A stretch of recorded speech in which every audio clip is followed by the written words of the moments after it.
Hello and welcome to part 2 of Touring England. Your hosts are Ted and Janet, or also known as Gardener Ted and JQ Rose. Thanks so much for being with us today and taking a little tour to the Cotswolds in England. This map of England shows a shaded area there in green, and that is the region known as the Cotswolds. We picked up our rental car at the airport and headed out to the fresh air of the Cotswold countryside. We really enjoyed getting away from London and all the traffic. This countryside includes the dry stone walls and 3,000 miles of public footpaths. You'll never run out of lovely trails to explore when visiting here.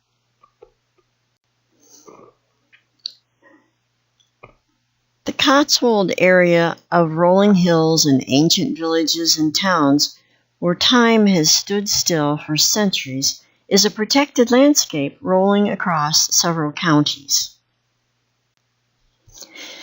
Notice we are driving on the left side of the road. And see how the hedges and grasses are so close to the edge of the road? We had quite a collection of greenery caught in my side mirror.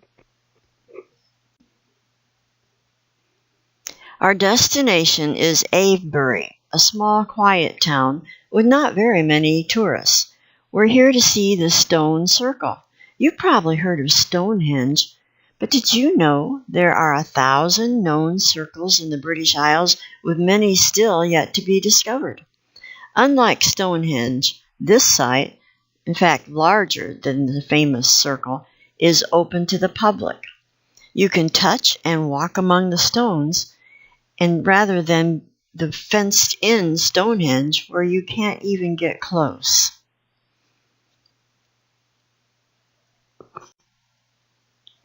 I placed my hand on the stones that had been placed here by ancient people in 5,000 to 3,000 BC. I was overcome with the feeling of connection through these ages as I felt the rocky surface and reached through time. It was a moving experience. I had to dodge the grazing sheep to move through the field there and get to the stones. Raising sheep is still an important farming activity and a common sight through the Cotswolds. In fact, most of the Cotswold landscape is agricultural, where farmers grow principal crops of barley, beans, and wheat. This thatch-roofed barn was right next to the field where the stones and the pretty sheep were. I believe this barn belonged to the farmer that owned the sheep.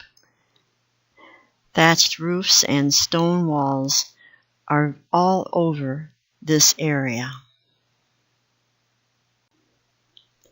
We walked across the street to this friendly pub in Avebury, and probably the only pub there. We'd learned that most pubs do not have table service, so we went right to the bar to order our fish and chips. Luckily, we sat down with a couple from the area who clued us in as to why they love this quiet countryside. We met many friendly people in England, and we fielded a lot of questions about President Trump.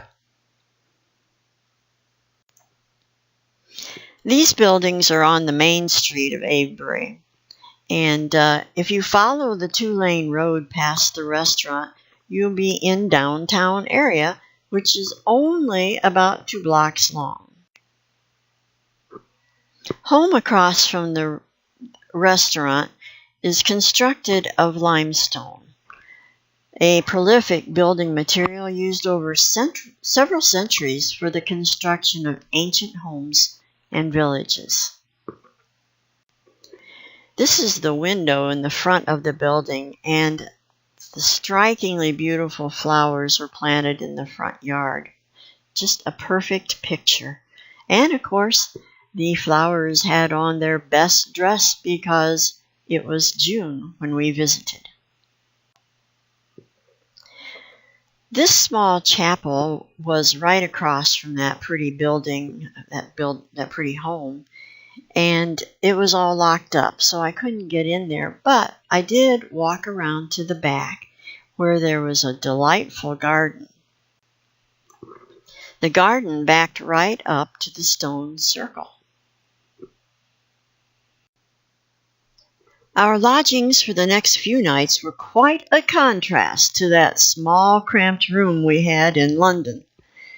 This country manor house was near the town of Detortworth, set in a beautiful setting of many trees.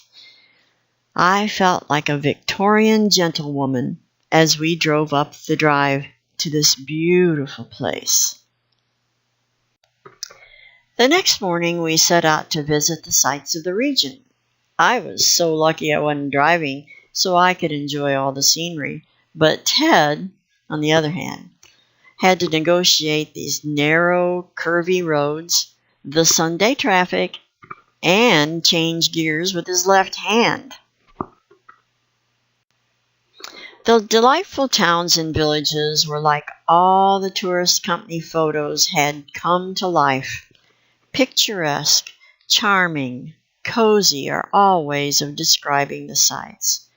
We stopped at several places to explore the lovely flower garden and shops in the business area. Here's a beautiful spot in one of the villages we visited, and of course built with the limestone stones.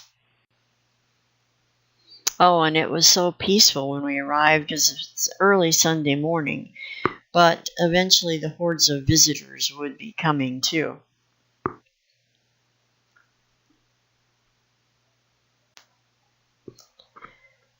I experienced tasting my first scone with clotted cream and English tea. So delicious. Clotted cream is not cream cheese or whipped cream. It isn't whipped, and it is 55% butter fat. I glopped on that cream and added strawberry jelly. My mouth waters just thinking about it. I was amazed at the stone walls that hugged the contours of the rolling hills. To think of the labor needed to cut and fit miles and miles of these walls. The panorama of the fields and walls covered acres and acres. This marketplace has been a center for this city for over 300 years. We walked to a little cafe and had tea and coffee in a quaint garden behind the building. It was so relaxing and pleasant. We enjoyed our exploration of this gorgeous area, and I hope you enjoyed the visit too. But it was time to say toodle pip to the manor house and the Cotswolds, looking forward to visiting the largest county in England, Yorkshire, where we will meet in person my English author friend Helena, who lives there. Please join us as Helena is our tour guide for another magnificent adventure in England.